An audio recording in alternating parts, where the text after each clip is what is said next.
నమస్తే, welcome to our channel. కరువు ప్రాంతమైన రాయలసీమతో పాటు ఆంధ్రప్రదేశ్లోని అన్ని జిల్లాలకు నీరు అందించాలనే ఉద్దేశంతో ముఖ్యమంత్రి నారా చంద్రబాబు నాయుడు గారు గోదావరి బనకచెర్ల ప్రాజెక్ట్ని ప్రతిపాదించడం జరిగింది. మరి మొదటి నుంచి కూడా ఈ బనకచెర్ల పైన తెలంగాణ చేస్తున్నటువంటి వ్యాఖ్యలను ఏ విధంగా చూడాలి? ఇటీవల రేవంత్ రెడ్డి కూడా ఈ ప్రాజెక్ట్ పైన కీలక వ్యాఖ్యలు చేశారు. వీటిని అన్నింటినీ కూడా ఏ విధంగా చూడాలి తెలుసుకునే ప్రయత్నం చేద్దాం. దీన్ని విశ్లేషించడానికి మనతో పాటుగా ఉన్నారు సీనియర్ జర్నలిస్ట్ సత్యమూర్తి గారు. నమస్తే సార్. నమస్కారం అండి. ఆంధ్రప్రదేశ్లో ప్రతి జిల్లాకు కూడా నీళ్లు అందించాలనే ఉద్దేశంతో గోదావరి బనకచెర్ల ప్రాజెక్ట్ని చంద్రబాబు నాయుడు గారు ప్రతిపాదించడం జరిగింది సార్. ఈ ప్రాజెక్ట్ పైన ఫస్ట్ నుంచి కూడా తెలంగాణ అపోజిట్ చేస్తుంది. ఎందుకని? ఇటీవల రేవంత్ రెడ్డి కూడా కీలక వ్యాఖ్యలు చేశారు. బీఆర్ఎస్ నేతలే అనుకుంటే ఇప్పుడు రేవంత్ రెడ్డి కూడా ఇటువంటి వ్యాఖ్యలు చేయడాన్ని ఏ విధంగా చూడాలంటారు? ఇది రెండు రాష్ట్రాల సమస్య కాదు, రాజకీయ పార్టీల సమస్య. ఇక్కడ బనకచెర్ల పోలవరం లింకేజ్ ప్రాజెక్టు చూస్తే అది రాజకీయ వివాదంగా ఈ బనకచెర్ల ప్రాజెక్టుని తయారు చేయాలి అని చెప్పి బీఆర్ఎస్ పార్టీ శతవిధాల ప్రయత్నం చేస్తూ ఉన్నది. ఎందుకు అంటే తెలంగాణలో బీఆర్ఎస్ పార్టీకి బేస్ పోయింది. అసలు రాజకీయంగా వాళ్ళు ఏమీ చేయలేకపోతున్నారు. ఈ మధ్యకాలంలో అంటే రేవంత్ రెడ్డి తెలంగాణ ముఖ్యమంత్రి అయిన దగ్గర నుంచి ఈ టెలిఫోన్ ట్యాపింగ్ వ్యవహారం, కాళేశ్వరం ప్రాజెక్టులో జరిగిన అవినీతి మీద విచారణలు చాలా వేగంగా జరుగుతూ ఉన్నాయి. ఈ రెండిట్లో కూడా దోషి బీఆర్ఎస్ పార్టీకి సంబంధించిన కేసీఆర్ దగ్గర నుంచి కింద స్థాయి నాయకుల వరకు వీళ్ళే దోషులుగా ఉన్నారు. దాంతో బీఆర్ఎస్ పార్టీ మీద తెలంగాణ ప్రజలకి ఇప్పటి వరకు ఉన్న ప్రేమ అంతా కూడా కనిష్ట స్థాయికి వచ్చేసింది. మనం చూసాం అసెంబ్లీ ఎన్నికల్లో చతికిలపట్టం, ఆ తర్వాత పార్లమెంట్ ఎన్నికల్లో బీఆర్ఎస్ వాషౌట్ కావటం, ఇవన్నీ మనం చూసాం. ఇప్పుడు మళ్ళీ పూర్వ వైభవాన్ని సంతరించుకోవటానికి ఏం చేయాలి అన్న ఉద్దేశంలో ఉన్న బీఆర్ఎస్ పార్టీ నాయకులు ఇప్పుడు పోలవరం బనకచెర్ల లింకేజ్ ప్రాజెక్టు మీద కొన్ని అభూత కల్పనలతో కూడిన వాదనలు చేస్తూ ఉన్నారు. దాంతో ఆటోమేటిక్గా తెలంగాణ ప్రభుత్వం అంటే ప్రస్తుతం ఉన్న ముఖ్యమంత్రి రేవంత్ రెడ్డి కూడా స్పందించాల్సి వచ్చింది. మీరు ఈ విషయాలన్నీ కూడా మీరు నిశితంగా గమనిస్తే ఆంధ్రప్రదేశ్ ముఖ్యమంత్రి చంద్రబాబు నాయుడు ఒకటే మాట చెప్తూ ఉన్నాడు. గోదావరి నీళ్లు 3000 శతకోటి ఘనపుటడుగుల నీళ్లు సముద్రంలో కలిసిపోతూ ఉన్నాయి. సముద్రంలో కలిసిపోతున్న జలాలని వాటిని వాడుకోవటానికి ఈ ప్రాజెక్టు టేకప్ చేయటం వల్ల ఎవరికీ ఎటువంటి నష్టము లేదు అనేది ఏపీ సీఎం చంద్రబాబు ఆయన మొదటి నుంచి అదే చెప్తూ ఉన్నారు. ఇంకొకటి ఇక్కడ మనం ముఖ్యంగా గమనించాల్సింది ఏంటి అంటే తెలంగాణ ఆంధ్రప్రదేశ్ రెండు రాష్ట్రాలు కూడా తెలుగు వాళ్ళు ఉండే రాష్ట్రాలే. ఈ తెలుగు వాళ్ళు ఉండే అంటే చాలామంది ఆంధ్రప్రదేశ్ నుంచి ఇప్పటికీ తెలంగాణ భూభాగం మీద నివసిస్తూ ఉన్నారు. హైదరాబాదులో చాలామంది ఆంధ్ర వాళ్ళే ఉన్నారు. తెలంగాణ నుంచి వెళ్ళిన వాళ్ళు ఇప్పుడు చాలామంది ఆంధ్రప్రదేశ్లో చాలా చోట్ల విశాఖపట్నం దగ్గర నుంచి కర్నూలు దగ్గర నుంచి అన్ని చోట్ల తెలంగాణ వాళ్ళు కూడా వాళ్ళు ఉద్యోగాలు చేసుకుంటూ ఉన్నారు, వ్యాపారాలు చేస్తూ ఉన్నారు, కాంట్రాక్టులు చేస్తూ ఉన్నారు. ఇటువంటి పరిస్థితుల్లో ఎవ్వరూ కూడా ఈ ప్రాజెక్టుని డిస్ప్యూట్లోకి లాగుదామన్న ఉద్దేశంలో లేరు. ఈ పోలవరం బనకచెర్ల లింకేజ్ ప్రాజెక్టుని వివాదాల్లోకి లాగుదాము అని ఉన్నది కేవలం కేసీఆర్ అండ్ కంపెనీకి వాళ్ళకి మాత్రమే ఉంది. బీఆర్ఎస్ పార్టీ ఒక్కటే ఈ పోలవరం బనకచెర్ల లింకేజ్ ప్రాజెక్టుని వివాదాల్లోకి లాగి మళ్ళీ మనం రీగెయిన్ అవుదాం, పవర్ రీగెయిన్ చేసుకుందాం అన్న ఉద్దేశంలో ప్రయత్నం చేస్తూ ఉన్నారు. ఇక్కడ వాస్తవంగా తెలంగాణకి జరిగే నష్టం ఏమీ లేదు. నష్టం ఎట్లా లేదు అంటే తెలంగాణ పైన ఉందా, ఆంధ్రప్రదేశ్ పైన ఉందా? తెలంగాణ పైన ఉంది. గోదావరి నీళ్లు ఎటు నుంచి వస్తాయి? తెలంగాణ మీద నుంచి ఆంధ్రాకి వెళ్తాయి. మరి ఆపుకోవాలంటే తెలంగాణ ఆపుకోవచ్చు కదా. ఆపుకోవటానికి కాళేశ్వరం ప్రాజెక్టు కట్టారు కదా. కాళేశ్వరం ప్రాజెక్టు కేసీఆర్ చాలా తప్పు చేసి కాళేశ్వరంలో కట్టాడు, కానీ వాస్తవంగా అది కట్టాల్సింది తుమ్మిడిహట్టిలో కట్టాలి. తుమ్మిడిహట్టిలో కడితే గ్రావిటేషన్ పుల్లో వాటర్ వస్తుంది చాలా ప్రదేశాలకి, అక్కడి నుంచి చాలా ఇదిగా ఉంటుంది. అటువంటిది వదిలేసి తుమ్మిడిహట్టి అయితే కొంచెం ఇంటర్ స్టేట్ డిస్ప్యూట్స్ వస్తాయని చెప్పి కాళేశ్వరంలో కట్టాడు. కాళేశ్వరంలో కట్టి అన్ని రిజర్వాయర్లు ఇంత కథ కమామిషు పెట్టిన తర్వాత కాళేశ్వరం ప్రాజెక్టులో ఆ మేడిగడ్డ రిజర్వాయర్ ఇవన్నీ కూడా కుంగిపోవటం మనందరికీ తెలిసిందే. దాంతో కాళేశ్వరం ప్రాజెక్టుని వాడుకోలేకపోతున్నది తెలంగాణ ప్రభుత్వం. ఇది ఒకవైపు ఇట్లా జరుగుతూ ఉంటే, అంటే కాళేశ్వరం కడుతున్నప్పుడు కానీ, కాళేశ్వరం ఇప్పుడు వృధాగా పెట్టించినప్పుడు కానీ ఏ స్టేజ్లో కూడా దీని మీద ఆంధ్ర నాయకులు మాట్లాడలేదు. మీరు గోదావరి జలాలు పైనే అడ్డుకుంటే ఎలా అని ఏ ఆంధ్ర నాయకుడు మాట్లాడలేదు. మాట్లాడాల్సిన అవసరం కూడా లేదు. ఎందుకంటే 3000 టీఎంసీల నీళ్లు సముద్రంలో కలిసిపోతున్నప్పుడు తెలంగాణ అక్కడ ప్రాజెక్టులు ఎన్ని ప్రాజెక్టులు కట్టుకున్నా ఆంధ్ర వాళ్ళకి అభ్యంతరం ఉండటానికి వీలు లేదు, ఉండే అవకాశం కూడా లేదు. వాళ్ళు ఎప్పుడూ అభ్యంతరం చెప్పలేదు. అదేవిధంగా తెలంగాణ ప్రజలు కూడా, తెలంగాణ ప్రజలకి వాళ్ళకి వాస్తవం తెలుసు. గోదావరి కిందకెళ్ళిన తర్వాత అక్కడ ప్రాజెక్టులు కట్టుకుంటున్నారు. నువ్వు కిందకెళ్ళిన తర్వాత ప్రాజెక్టులు కట్టుకుంటే పైన రాష్ట్రానికి నష్టం ఎట్లా జరుగుతుంది? ఇది ప్రధానమైన విషయం. ఇక్కడ ఏంటి అంటే వీళ్ళు తెలంగాణ ప్రజల సెంటిమెంటుని రెచ్చగొట్టడానికి వీళ్ళు చేస్తున్న ప్రయత్నం ఏంటి అంటే, తెలంగాణకి రావాల్సిన నీళ్లని చంద్రబాబు తరలించుకుపోతున్నాడు అని చెప్తూ ఉన్నారు. తెలంగాణకి రావాల్సిన నీళ్లను ఎక్కడ తరలించుకుపోతున్నాడు? అది ఎట్లా సాధ్యం అవుతుంది? గోదావరికి ఫ్లాష్ ఫ్లడ్స్ వస్తాయి. మొత్తం ఫ్లాష్ ఫ్లడ్స్ వచ్చే నదుల్లో గోదావరి ఒకటి ఫస్ట్ ప్లేస్లో ఉంటుంది. అంటే అకస్మాత్తుగా వరదలు వస్తాయి. అకస్మాత్తుగా వరదలు రావటమే కాకుండా గోదావరి నదిలో కలిసే ఉపనదుల వల్ల గోదావరి ప్రవాహం పెరుగుతూ ఉంటుంది.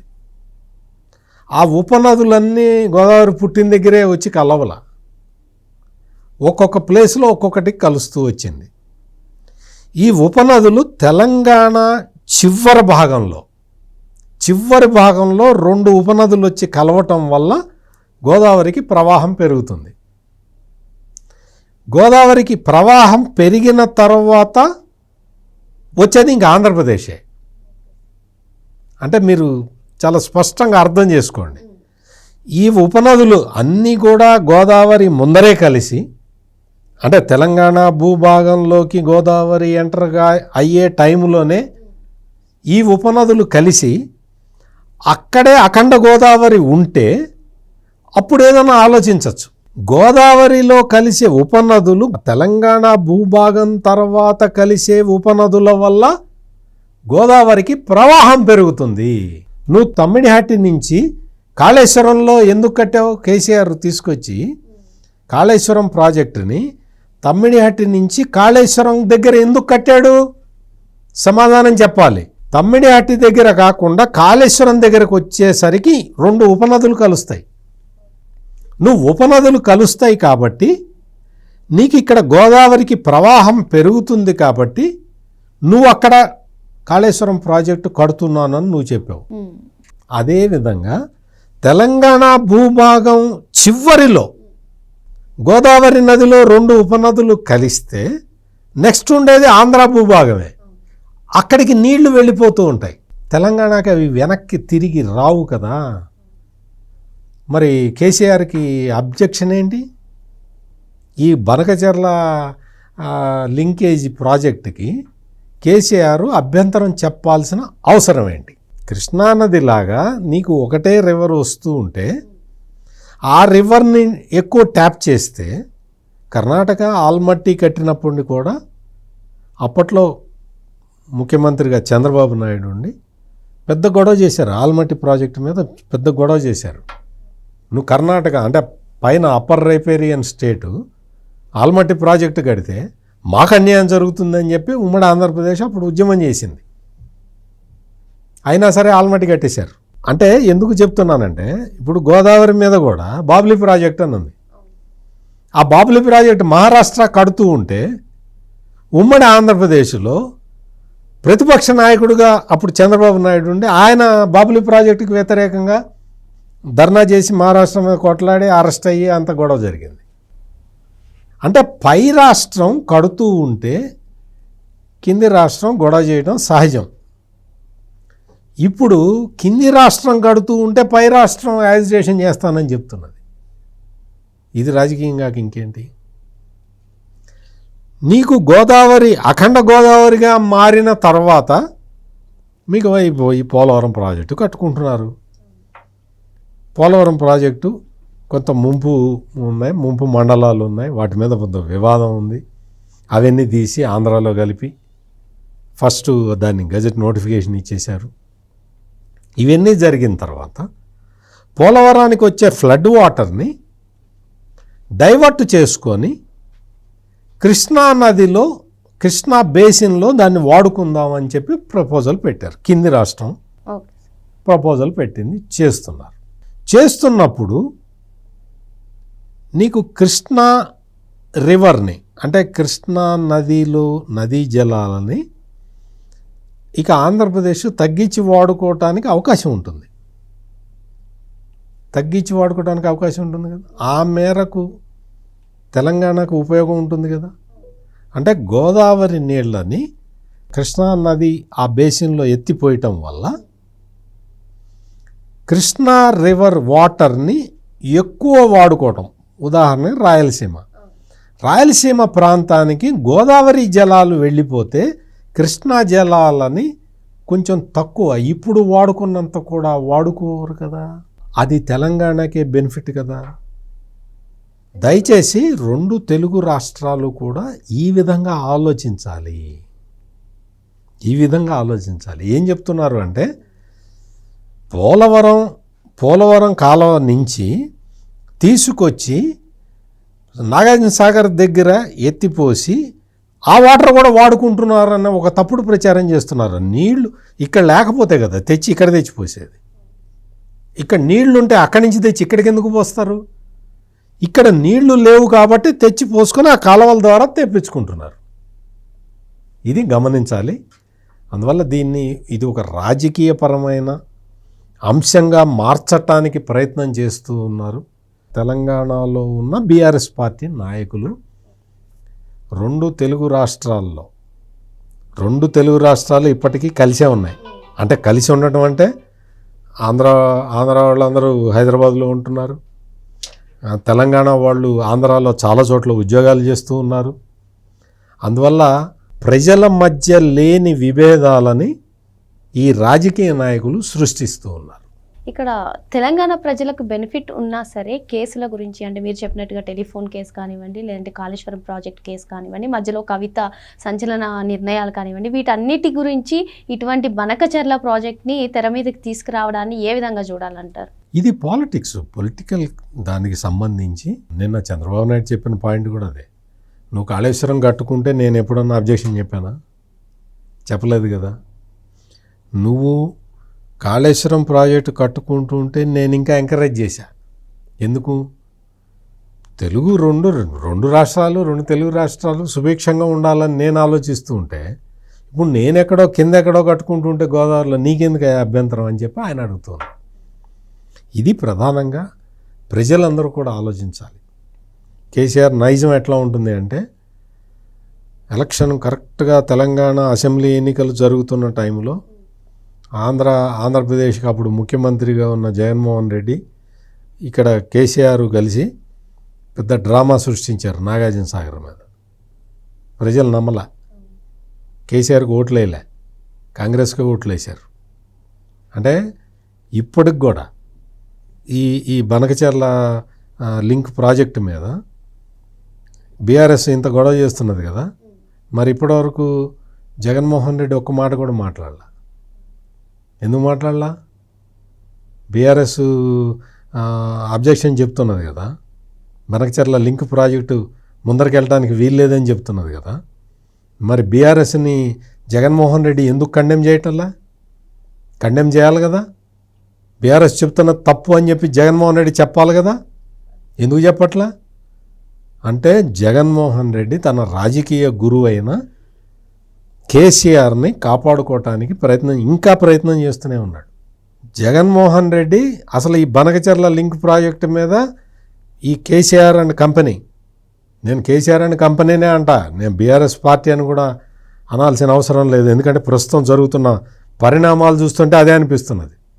ఈ కేసీఆర్ అండ్ కంపెనీ బనకచెర్ల మీద అభ్యంతరాలు చెబుతూ ఉంటే జగన్మోహన్ రెడ్డి ముందరకు వచ్చి, రే కేసీఆర్ అట్లా చెప్పడానికి వీల్లేదు, నా రాష్ట్రానికి మేలు జరుగుతుంటే నువ్వు అడ్డుపడతావా అని అడగాలి కదా. జగన్మోహన్ రెడ్డి ఎందుకు అడగట్లేదు? బీఆర్ఎస్ ఒక్కటే ఎందుకు అడుగుతున్నది? బీఆర్ఎస్ ఎందుకు అభ్యంతరం చెప్తున్నది? తెలంగాణ ప్రజలు, తెలంగాణ సమాజం మొత్తం వాళ్ళందరికీ వాస్తవాలు తెలుసు కాబట్టి ఎవరూ రియాక్ట్ కావట్లేదు. నిన్న చంద్రబాబు నాయుడు చెప్పింది కూడా అదే, 2 రాష్ట్రాల్లో ప్రజలు సుభిక్షంగా ఉండాలయ్యా, అందుకని మేము మా వంతు ప్రయత్నం మేము చేస్తున్నాం, మీ ప్రాజెక్టులు మీరు కట్టుకోండి, నాకేం అభ్యంతరం లేదు, నేను ఇంకా ఎంకరేజ్ చేస్తాను. గోదావరి నదీ జలాల్లో మీకు వాటా కావాలి అనేది మీ ఉద్దేశం అయితే నేను కూడా వస్తాను కేంద్రం దగ్గరికి, ఇద్దరం వెళ్ళి మాట్లాడదామని చెప్తూ ఉన్నాడు చంద్రబాబు నాయుడు. దయచేసి ప్రజలందరూ కూడా గమనించాలి. ఖచ్చితంగా ఈ రాజకీయ క్రీడని, ఈ పొలిటికల్ గేమ్ని ప్రజలు ఆపాలి. అంటే బీఆర్ఎస్ పార్టీకి ప్రజలు ఆల్రెడీ ఎలక్షన్లో బుద్ధి చెప్పారు, కానీ ఇటువంటి రాజకీయాల్ని ప్రజలు, తెలంగాణ ప్రజలు సహించకూడదు. మరో అంశంతో మళ్ళీ కలుద్దాం. Thank you sir. నమస్కారం.